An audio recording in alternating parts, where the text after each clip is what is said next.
3월 25일 먼저 보는 재민일보입니다. 4.15 제21대 국회의원 선거가 20일 앞으로 다가온 가운데 26일부터 총선 후보 등록이 시작해 본격적인 본선 레이스가 시작됩니다. 제주도 선거관리위원회는 26일부터 27일 오전 9시부터 오후 6시까지 제주시 선거관리위원회와 서귀포 선거관리위원회에서 각각 제21대 국회의원 선거 후보자 등록 신청서를 받습니다. 후보자 등록을 마친 총선 출마자는 4월 2일부터 공식 선거운동을 할 수 있습니다. 24일 코로나19 확진 판정을 받은 제주시 내 56번 확진자의 동선이 공개됐습니다. 코로나19 56번 확진자는 제스코마트 신제주점과 GS25 제주도청점, CU 신제주점 등을 방문한 것으로 확인됐으며 제주도는 확진자들이 다녀간 마트와 편의점 등 8곳을 임시 폐쇄하고 방역 소독을 마쳤습니다. 현재까지 파악한 접촉자 23명은 자가격리 조치했습니다.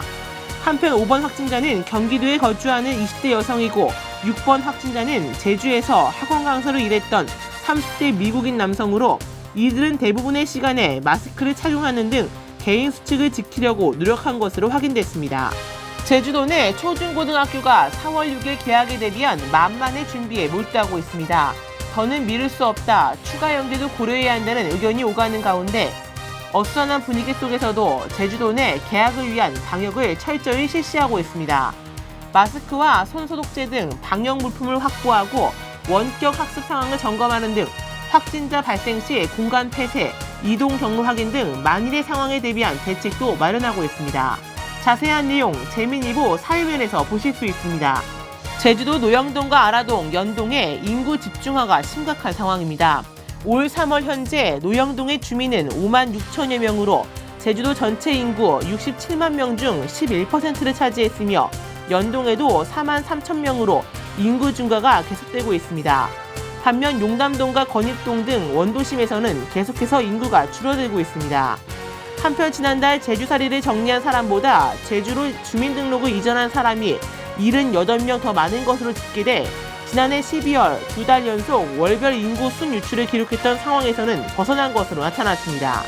텔레그램 성착취 영상 공유 사이트인 N번방 사건에 대한 국민적 공분이 거세지고 있는 가운데 제주도에서도 온라인을 통해 디지털 성범죄가 급증하는 것으로 분석됐습니다.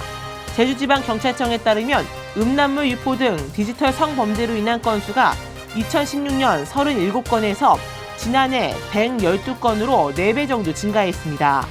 인터넷 웹하드나 인터넷 카페 등에서 성행하는 것으로 경찰은 올 연말까지 디지털 성범죄에 대한 집중 단속을 벌일 예정입니다. 제주 지역 정가에서도 디지털 성범죄에 대한 대책 마련과 처벌을 강화해야 한다는 목소리를 내고 있어 관철 여부에 관심이 쏠리고 있습니다. 자세한 기사는 재민일보에서 보실 수 있습니다. 지금까지 먼저 보는 재민일보였습니다.